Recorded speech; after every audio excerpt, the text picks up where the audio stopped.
Hi hello കൂട്ടുകാരെ, എല്ലാ കൂട്ടുകാർക്കും പത്രമാറ്റ് സീരിയലിൻ്റെ നാളത്തെ പ്രൊമോ റിവ്യൂയിലോട്ട് സ്വാഗതം.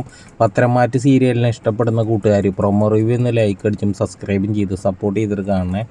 അങ്ങനെ നമ്മുടെ മൂർത്തി മുത്തശ്ശനാണെങ്കിൽ അബീനെ കളിയാക്കിക്കൊണ്ട് പറയുകയാണ്, എം ജ്വല്ലറിയുടെ പുതിയ ബ്രാഞ്ചിൻ്റെ മാനേജർ, അതിന് നിനക്ക് എന്ത് യോഗ്യതയാടാ ഉള്ളതെന്ന് ചോദിക്കാൻ കേട്ടോ. അത് കേട്ട നവ്യാണെങ്കിൽ മുത്തശ്ശനോട് ചോദിക്കുകയാണ്, അങ്ങനെയാണെങ്കിൽ ഒരു കാര്യം ചെയ്യ്, ഇവിടുത്തെ ജ്വല്ലറിയിൽ അവനൊരു ജോലി കൊടുക്ക്. അതും ചെയ്യത്തില്ല, പിന്നെ ഇവൻ ആരെങ്കിലും ജോലി കൊടുത്താൽ അത് സ്വീകരിക്കാനും പാടില്ല. ഇത് എവിടുത്തെ ന്യായമാണെന്ന് നവ്യാണെങ്കിൽ പൊട്ടിത്തെറിച്ചുകൊണ്ട് ചോദിക്കാൻ കേട്ടോ. പിന്നീടാണെങ്കിൽ കാണിക്കുന്നത് നമ്മുടെ ആദർശാണെങ്കിൽ നായനോടാണെങ്കിൽ പറയാണ്, അവൻ സ്വർണം കടത്തിയതിൻ്റെ പേരിൽ ജയിലിൽ കിടന്നിട്ടുള്ളവനാ.